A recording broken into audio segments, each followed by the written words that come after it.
4 रोज़ा दौरा होगा वज़ीर आज़म का, कितनी इंपॉर्टेंस है इसकी और क्या क्या कुछ इसमें तय हो सकता है या क्या क्या फ़ायदे हम ले सकते हैं और क्या कोई बड़ी बिजनेस डील भी है, इकोनॉमी डील भी है? एक ब्रेक के बाद इस पर बात करें। आप पे खुश आमदीद कहेंगे डॉक्टर शाजिया। ज़रा पहले आपसे, फिर मैं सईद रिट साहब से भी, ये जो दौरा है पीएम शहबाज शरीफ का, ख़ासतौर पे चाइना का, अमरीकी सदर आते हैं, मिल के जाते हैं, फिर उसके बाद ये सारी सिचुएशन, मुआहिदा, ये बहुत सारी चीज़ें एक साथ इंटरकनेक्टेड लगती हैं हमें।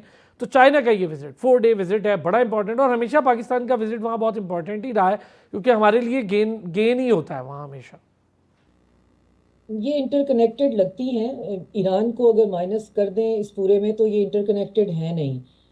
पुतिन जो हैं वो तो इस तरह आते हैं जैसे आप किसी रिश्तेदार से मिलने चले जाते हैं, तो उनके तो अब ये रूटीन चीज़ हो गई है। ऑलरेडी उनकी टीम सब कुछ डिसाइड कर चुकी हुई होती है, और रशिया चाइना का विजिट जो है वो तो अब एक रूटीन की चीज़ लगती है, वो इतनी दफ़ा होता है।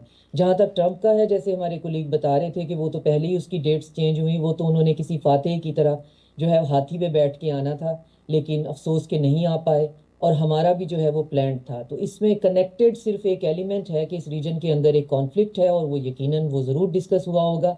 बाकी हमारा जो प्लान उसमें था, उसमें ऑफ कोर्स सी पैक जो है उसका फेज़ 2 जो है उसका जो हॉल्ट है, जो रिजर्वेशंस हैं, जो प्रॉब्लम्स हैं, वो बहुत डिटेल में जो हैं डिस्कस हुई। फिर उसके बाद हमारे जो प्रोविंशियल जो कॉन्ट्रैक्ट हैं, एमओयू हैं, वो साइन हुए। पंजाब का हुआ उनके एक प्रोविंस के साथ, एक यूनिवर्सिटी इस्टेब्लिश होने की बात हुई, फिर रेयर अर्थ की जो है वो बात, एनर्जी का हमारा जो है। तो हमने कोई 300 से ज़्यादा जो है मेमोरेंडम ऑफ अंडरस्टैंडिंग जो है वहाँ पे साइन करने की बात हो रही है। और वो सारे के सारे प्लान थे, इसका किसी और से, वो हमारे बायलैटरल हैं, और हमारा जो है वो ये सब कुछ चलता ही रहता है। और चूंकि इस जो हमारी करंट सिविल मिलिट्री एस्टेब्लिशमेंट है, उसने दोबारा से वो ट्रस्ट जो कि पिछली गवर्नमेंट में कहीं जो है वो हाथ से स्लिप होता हुआ नज़र आ रहा था, और ख़ास तौर पे हमारे सिक्योरिटी के प्रॉब्लम भी जो है वो भी क्यूमुलेट हुए उसी टाइम पे, जिसका आज हम जो है वो भुगत भी रहे हैं। हाँ जी, तो दो उस वो दौर वाकई में ख़ास तौर पे सी पैक के लिए पीटीआई का पूरा दौर बड़ा डैमेजिंग पार्ट रहा, और उससे कोई चीज़ ढकी छुपी नहीं है। वो माने ना माने, लेकिन जो एनालिस्ट हैं जिन्होंने उस चीज़ पर काम कर रखा है उन सबको पता। लेकिन क्या मैम शाजिया ये बताएं, ये मामला अब बेहतर हो गए, ट्रस्ट डेवलप ज़ाहिर है, नज़र भी आ रहा है चीज़ें बेहतर, तो क्या अब हम ज़रा सी पैक पर भी थोड़ी तेज़ी देखेंगे? और ये विजिट जो अभी शहबाज शरीफ साहब का है, इसके बाद को बड़ी बेहतर बिजनेस डील भी हो सकती है? देखिए, जो बिजनेस डील्स है ना, वो एमओयू तो साइन हो जाते हैं। बिजनेस डील्स ने आके मटेरियलाइज होना होता है, हम्म। और मटेरियलाइज होने के लिए आपकी जो क्या उसे कहते हैं, ब्यूरोक्रेसी जो है, या आपका जो सिविल एडमिनिस्ट्रेटिव स्ट्रक्चर है, उसका एक बहुत बड़ा रोल होता है। तो मैंने इनको, जब भी मैं हमेशा एमओयूज को अगर मैं करूं, परसू करूं कि ये कहाँ तक पहुंचे हैं, और जहां आके वो फंसते हुए दिखाई देते हैं, वो आपको अपनी हमारी इसी जो एडमिनिस्ट्रेटिव है, सिविल एडमिनिस्ट्रेशन, यहाँ पे ही किसी दराज में पड़े रह जाते हैं, क्योंकि उसकी कुछ शराइत होती हैं। उन्होंने ये बिजनेस ऐसे नहीं आ जाना होता जी, ये आप चेक ले लें, वहाँ जाके दुकान डाल लें। उसमें ये होता है जी, पहले उसकी फिजिबिलिटी बनाएं, फिर उसका क्या है अगला प्लान बनाएं, फ्रेम ऑफ वर्क बनाएं, फ्रेम ऑफ रेफरेंस बनाएं, और अगले 5 साल में ये बिजनेस ऐसे आ रहा है, ये वैसे जा रहा है। हुकूमतें जो हैं वो बिजनेस नहीं कर रही होती, वो तो बिजनेसमैन कर रहे होते हैं। बिजनेसमैन को फैसिलिटेशन देने के लिए हमने SIFC बनाया, उससे बहुत बिजनेस हमारे पास आ रहा है। लेकिन इसके अलावा हमारा जो ओवरहॉल की ज़रूरत है ना हमारी ब्यूरोक्रेसी के अंदर, उस पे तो किसी की अभी तवज्जो नहीं है, और वो स्ट्रक्चरल ओवरहॉलिंग होने की ज़रूरत है। तो एमओयू तो 300 हमने कर लिए। अब हमें उसका फ़ायदा आम बंदे को तभी होने वाला है अगर ये यहाँ पे एजुकेशन मिनिस्ट्री या उससे जो एजुकेशन सेक्रेटरी के डेस्क में पड़े रह जाते हैं स्कॉलरशिप। तो हम कौन से बच्चे हैं जो उस यूनिवर्सिटी में जाएंगे, या चाचे मामे के बेटे बेटियां जो हैं वो उनको ले ये जाएंगे, आपने अच्छा, हकीकत की वैसे तरफ बड़ी अगर जाएं। अच्छा एक सवाल उठाया कि ठीक है, हम इंटरनेशनल रिलेशंस की बात करते हैं, वुज़रा विजिट कर लेते हैं, एमओयू साइन हो जाते हैं। सईद रिट साहब, एक तो ये 4 रोज़ा दौरा, ज़रा इसके बाद दूसरा, ये सारी चीज़ें जो बेसिकली मशीनरी होती है किसी भी मुल्क की, ब्यूरोक्रेसी वहाँ फंस जाए तो बस फिर मामला लटक जाते हैं। अच्छा, ये 4 रोज़ा दौरा, हम ज़रा पहले इस पर ज़रा बात करें, रीजन को ज़रा देखें, सिचुएशन को देखें, और पाकिस्तान और चाइना के ताल्लुकात, तो ये कितनी इंपॉर्टेंस रखता है? जी शुक्रिया। बिल्कुल ये बहुत इंपॉर्टेंट रखता है, और बायलैटरल की तो बात जिस तरह से हो गई कि 2.0 जो है सीपैक के सिलसिले में बहुत अहम है, और उस पर काफ़ी डेवलपमेंट्स होगी। पर ख्याल लेकिन कनेक्टेड है बिल्कुल, मैं इससे थोड़ा सा, मेरे ख्याल में ये बहुत ज़्यादा कनेक्टेड है। और स्पेशली जिस तरह से ये भी न्यूज़ है, आपको पता है कि जो है वो CDF अब आसिम मुनीर साहब भी जाएंगे इसके एंड में। तो उससे ये जो कनेक्शन है और भी ज़्यादा मजबूत होता है कि ये स्पेशली ईरान के हवाले से, क्योंकि अभी CDF आसिम मुनीर ईरान भी थे और वहाँ पे जो सारा निगोशिएशंस हुए, प्रोसेस हुए, तो मुझे ये लगता है कि ये कनेक्टेड इस तरह से भी है कि चाइना को उसके सिलसिले में सारा जो है कॉन्फिडेंस में लेना। और ये जो न्यूज़ कुछ आ रही है वो ये भी है कि चाइना एज ए गारंटर यानी बहुत इम्पोर्टेंट होगा, क्योंकि जो डील होगी उसमें लाज़मी बात है कि चाइना बहुत ज़्यादा इंटरेस्टेड है ईरान के साथ, उनकी जो अलायंस है उसके हवाले से भी, और फिर रशिया के साथ जो उनकी जो कनेक्शन है वो भी बहुत इम्पॉर्टेंट है। और जो न्यूज़ है वो यही है कि जो बेसिकली जो असल जो सबसे बड़ा मसला है इसमें वो है, आपको पता है कि जो न्यूक्लियर मटेरियल है ईरान का वो कहाँ जाएगा, और उसमें जो ज़्यादातर न्यूज़ है वो यही है कि वो रशिया की तरफ जाएगा, और रशिया 3-4 मरतबा उसको कह भी चुका है। लेकिन उसमें रशिया के साथ साथ चाइना की उसमें जो शमूलियत है, चाइना को कॉन्फिडेंस में लेना और चाइना की उस पर गारंटीज, और वो क्योंकि अब जो चाइना ईरान के लिए सबसे बड़ा मसला है वो ट्रस्ट ऑन अमेरिका है, तो वो अब चाइना पे ट्रस्ट करना चाहेगा, अमेरिका पे नहीं करेगा। तो ये फिर किस तरह से, यानी वो ट्रस्ट जो होगा उसको हासिल करने के लिए चाइना का बहुत इंपॉर्टेंट रोल है। तो मुझे लगता है कि ये उसमें ज़रूर होगा कि वो जो निगोशिएशंस हुई हैं जो कि तेहरान में हुई हैं, जो अमेरिका के साथ हुई हैं, उस पे ज़रूर पाकिस्तान के चीफ मिनिस्टर, प्राइम मिनिस्टर और पाकिस्तान के जो आर्मी चीफ हैं वो उनको ज़रूर कॉन्फिडेंस में लेंगे, क्योंकि चाइना हमारा स्ट्रेटेजिक पार्टनर है और हम जो भी काम करेंगे चाइना के साथ मिलकर करेंगे। तो मुझे लगता है कि ये ज़रूर वहाँ पे डिस्कस होगा, और ईरान का मसला जो मामला है वो सबसे आगे होगा। बाकी बायलैटरल इश्यूज और वो ज़रूर होंगे, और वो उससे पहले आपको पता है कि इवन प्रेसिडेंट जरदारी भी विजिट कर चुके हैं, और MOUs तो बिल्कुल साइन हो जाते हैं, लेकिन उन पर जो अमल दरामद है वो हमेशा से एक प्रॉब्लम रहा है। और हमारे लिए मेरे ख्याल में सबसे बड़ा चैलेंज इस वक्त यही है कि ये जो स्ट्रेटेजिक गेन हमें हुए हैं, जो फॉरेन पॉलिसी में हमें गेन हुए हैं, इनको हम किस तरह से जो है वो इकोनॉमिक पॉलिसी में ट्रांसलेट कर सकें, क्योंकि हमारा सबसे बड़ा चैलेंज इस वक्त हमारी इकोनॉमी बनी हुई है। तो उसमें हमें ये जो ब्यूरोक्रेसी वाला जो इशू है, ये बिल्कुल ठीक कहा कि ये एक हमारा बहुत ही बड़ा प्रॉब्लम है और बहुत ही अरसे से प्रॉब्लम है। तो इसको किस तरह से हैंडल करेगी गवर्नमेंट। SIFC और इस तरह के जो सोल्यूशंस हैं ये शॉर्ट टर्म सोल्यूशंस तो हो सकते हैं, लेकिन हमें लॉन्ग टर्म सॉल्यूशंस की तरफ जाना चाहिए, हमारे अपनी ब्यूरोक्रेसी को ज़्यादा फाल बनाना चाहिए, और ये जो लेथार्जिक किस्म की हमारी ब्यूरोक्रेसी है इसको थोड़ा सा एक्टिवेट करने की ज़रूरत है, और इनको जो है वो ये समझाने की ज़रूरत है कि आपकी वजह से बहुत से प्रोजेक्ट्स हमारे टेबल पे रह जाते हैं और वो कंप्लीट नहीं हो पाते हैं। सही बात और है। अच्छा, इधर तो ये तो पूरी एक रिफॉर्म्स है सर, ये तो पूरी रिफॉर्म्स है, बड़ा लंबा चौड़ा काम है। वो कभी आप बिजनेस कम्युनिटी के साथ बैठते हैं आप लोग, तो फिर वो बेचारे बताते हैं कि जी बाहर से बंदा आया, इन्वेस्ट करना चाहता था, 25 डिपार्टमेंट से उसकी अप्रूवल होती है, तो वो वहीं फंस जाता है, उसकी सारी चीज़ रुक जाती है। अच्छा गौर साहब, ये 4 रोज़ा विजिट चूँकि आपने शुरू में इसका जिक्र किया था, हम इसको कैसे देखें और क्या कुछ पाकिस्तान के लिए है इस विजिट में? जी, मैं दोनों डॉक्टर साहब से एग्री करूंगा।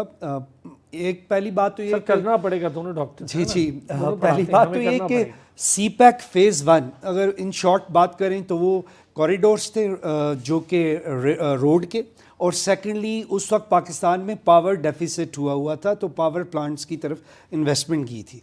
अब जो फेज़ 2 था जो आपने जिक्र किया कि कुछ डिलेज हो गए, एनी हाउ उस डिटेल्स में हम नहीं जाते, मगर फेज़ 2 में जो इम्पोर्टेंट तरीन चीज़ थी वो इंडस्ट्रियल जोन्स थे। तकरीबन 7 से 9 if I correct industrial zones में इन्वेस्टमेंट आनी थी, वो आना शुरू भी हो गई, मगर वो उस तरह से I would say properly handle नहीं की जा रही, जिसमें ब्यूरोक्रेटिक इश्यूज भी हैं डेफिनेटली। और सेकंड जो चीज़ था ना, वो सारा ये जो रूट बनना था, इसका मेन मकसद ये था कि चाइना को एनर्जी पाइपलाइन और कॉरिडोर एस्टेब्लिश्ड मिल जाए।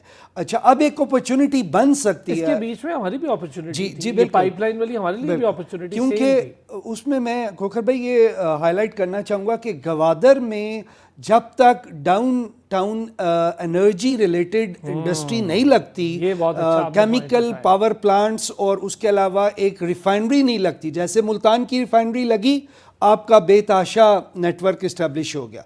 तो अब वो भले सऊदी MOU के थ्रू लग जाए या चाइनीज़ इन्वेस्टमेंट डायरेक्ट आ जाए, और अल्लाह करे कि ये अमन हो जाए, तो ईरान से petroleum is so short to come from there, और फिर वहाँ प्रोसेस हो, उसके लिए तो हमें समंदर की भी जी, जरूरत नहीं है ना समंदर सर, की हम भी तो जरूरत नहीं। रोड वाला रूट यूज कर जी, सकते तो हैं। जो BRI में ना बेल्ट एंड रोड इनिशिएटिव में एनर्जी पाइपलाइंस या एनर्जी कॉरिडोर कह लें वाज वेरी इंपॉर्टेंट। तो अगर वो फोकस हमें दोबारा से मिल जाता है इन MOUs को फाइनली ऑपरेशनलाइज होने की सूरत में, तो बहुत बड़ी अचीवमेंट होगी, एक चीज़। ठीक। और दूसरा, अगर ईरान भी ओवरऑल इस सिस्टम में एज अ रिकग्नाइज स्टेट के तौर पे और सैंक्शंस काफ़ी हद तक हट जाती हैं, तो बहुत बड़ा एडवांटेज पाकिस्तान को इंशाल्लाह ताला मिलने जा रहा है।